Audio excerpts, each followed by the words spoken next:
The term poblasyon, it literally means town proper or town center.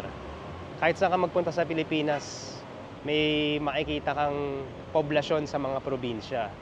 Kasi nga, it literally means the center of the town or sometimes bayan ang tawag nila. And nandito ako ngayon sa Poblacion, Makati. Bakit tinawag na poblasyon itong Makati?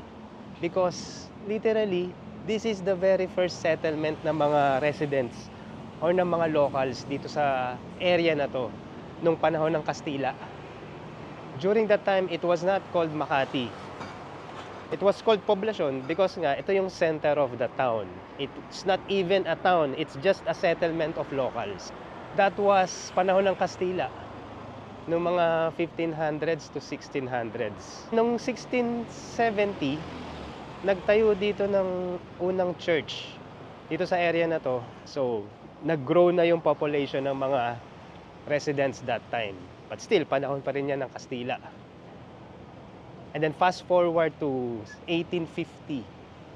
During that time, medyo magulo na yung revolution against the Spanish government, di ba? It was bought by Bonifacio Rojas. The entire Makati area, binili ni Bonifacio Rojas. Now, sino yung taong yon? It's the ancestors of the Jaime Zobel de Ayala family. Kaya eventually, yung mga pamilya ni Zobel de Ayala, sila na yung nakasakop sa buong Makati area. That was 1850. And then 1901, it became part of the Rizal province. Can you imagine? Makati as part of the Rizal province. And then Makati was only named Makati, pinangalanan lang ito ng Makati noong 1914 na. Fast forward to 1995. Makati is already part of Metro Manila that time. Tinanggal na siya sa sakop ng Rizal province. But then masyado na siyang malaki para maging munisipyo lang. So it became a full-fledged city noong 1995. So now what are we doing in this episode? Today, nandito ako ngayon sa Don Pedro Street. And my mission today is to look for yung mga old houses from the old eras, from the old generations that was converted into bars and restaurants. Because ang dami dito mga lumang bahay na natira pa from the panahon, I don't know kung panahon pa ng Kastila ito or maybe in the 1950s and 60s. At tapos nung naging commercial district na itong poblasyon, they retained the architecture of the houses, but then they converted it into bars and restaurants. Yun ang hahanapin natin today in this episode. That is Kalayaan Avenue. So naglakad ako ngayon dito sa Don Pedro. Look at this. This is the first house na nakita ko na converted into a restaurant. This is a Korean restaurant. The architecture is very traditional, lumang bahay. Lumang bahay ng Kastila sa mga probinsya. Look. They retained the architecture upstairs, but then downstairs, it's a Korean restaurant. Let's go back to this intersection. I'm still at Don Pedro Street. This is Don Pedro Street. Hi. Hello. And then look at this. This is an entire compound ng mga lumang bahay. That house looks more like 70s and 80s style house. But downstairs, look at it. It's a pita restaurant.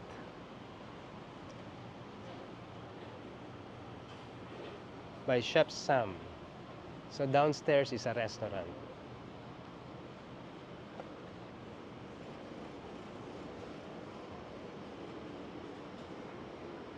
This is the same compound of cluster of old houses.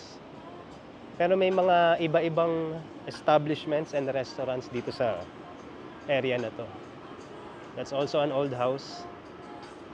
This looks like a 70s, 80s house. It's very interesting to see the old architectures na visible pa din dito sa mga bago at modern na restaurants na to. Okay, we're gonna walk towards pababa I'm still in Don Pedro Street. Pababa tayo dyan. Kasi meron akong isang particular area na gustong puntahan. Meron dyan isang secret gate of an old house and a compound. It's secret kasi walang signage. But people are talking about it in the internet. It's also an old house, pababa dyan. Walang signage. You'll never know that it's an establishment or what it is, a bar or a restaurant, until you go inside. So that's where we're going now.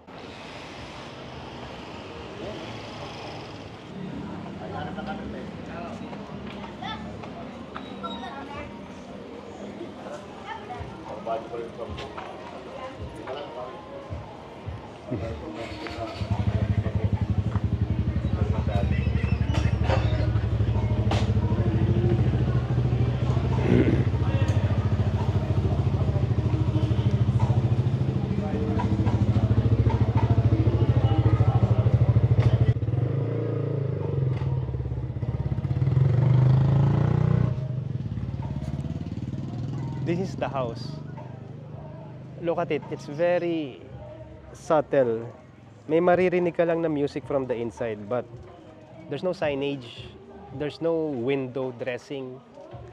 You'll never know that it's a bar or restaurant.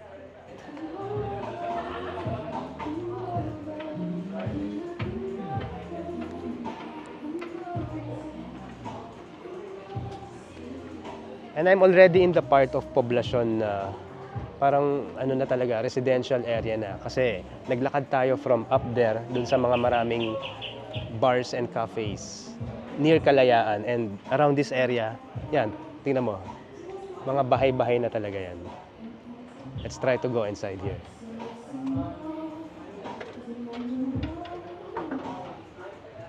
Nakasara siya, nakalock siya.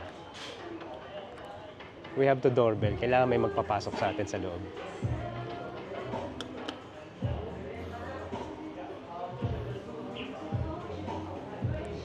So, nag-doorbell tayo. Hi, good afternoon. Okay, so nasa loob na tayo. I'm gonna show you what it looks like inside.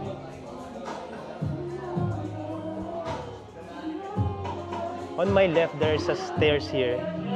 Tapos I don't know what's up there. But look at the architecture.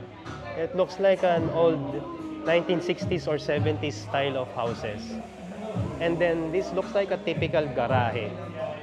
Garahe yan, tapos the garage itself, nandito yung mga coffee shops. There's a couple of coffee shops here. Tapos over there is the bar. And then just outside the garahe, nandito yung mga table. Tingnan natin kung anong meron sa loob.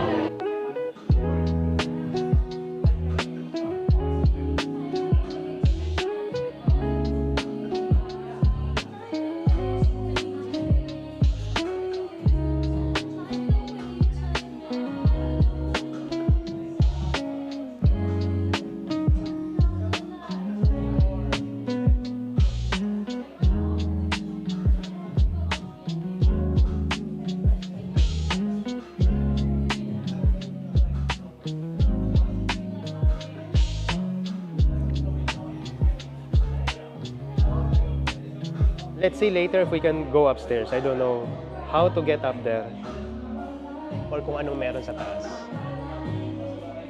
But mamaya na yan. Dito muna tayo. Let's see what's over here.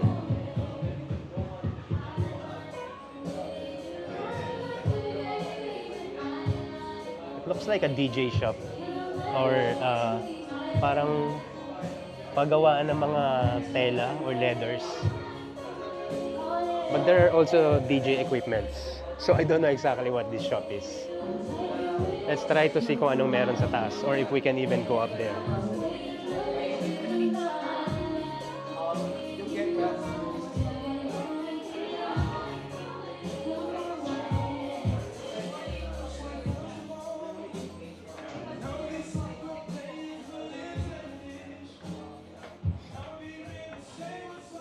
So over here, it looks like a private residence.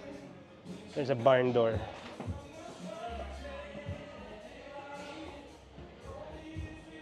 Hi, cafe din ba yan? Pwede po tumambay. Pero bar po siya kagabi.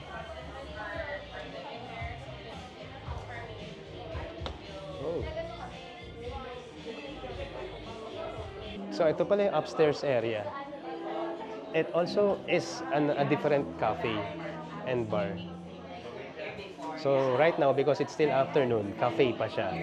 Sa gabi daw, nagiging bar na yan. But look at the interior. Na-retain nila yung lumang aesthetic ng bahay. I can still see the old walls, the old plasters, and the old wood. Yung sahig is old wood.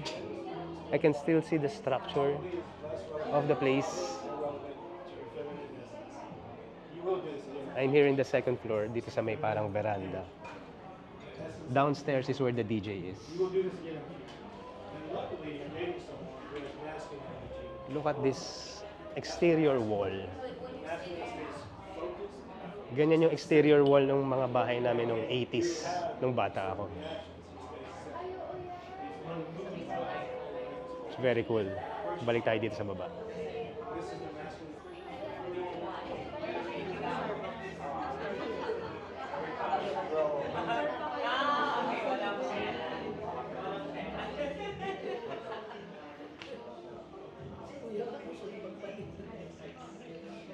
Hi, open na ba yung bar? Open na ba yung bar? Pwede na umorder ng alcohol. Okay.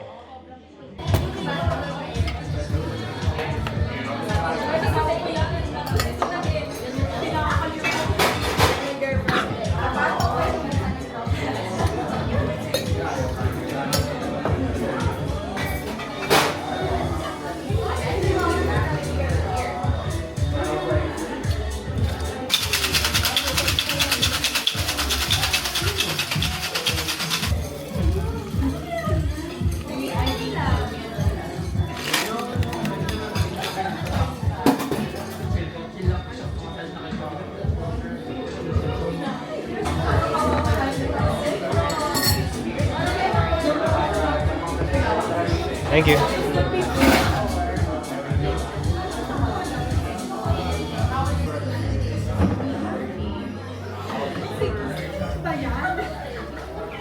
Ang bango niya.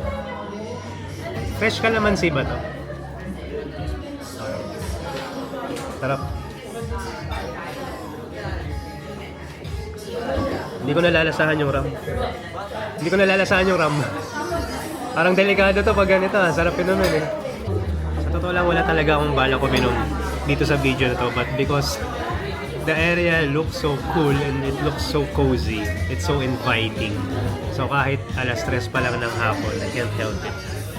I have here what they call calamansi fizz. So it's calamansi juice plus rum. But I cannot really taste the rum. It's so refreshing. The calamansi juice is so strong at ang thick ng lasa niya. Hi guys, this is Ezeng, the bartender. Siya yung gumawa nitong iniinom ko na calamansi fizz. And kinikwento niya sa akin kanina, lahat daw ng mga nakikita natin gamit dito sa taas, these are all recycled. Even the glass, itong baso na to, tignan nyo.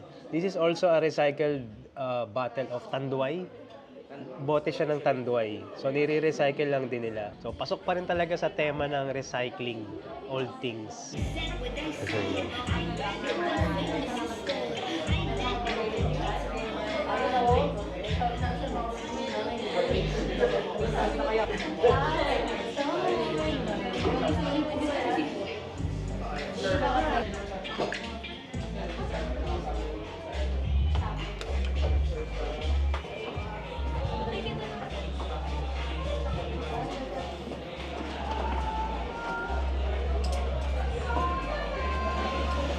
Excuse me.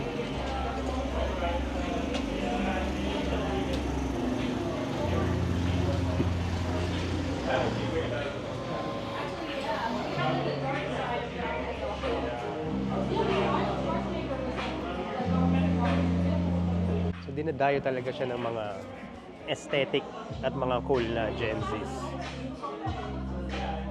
It really is a landmark and a destination dito sa poblasyon.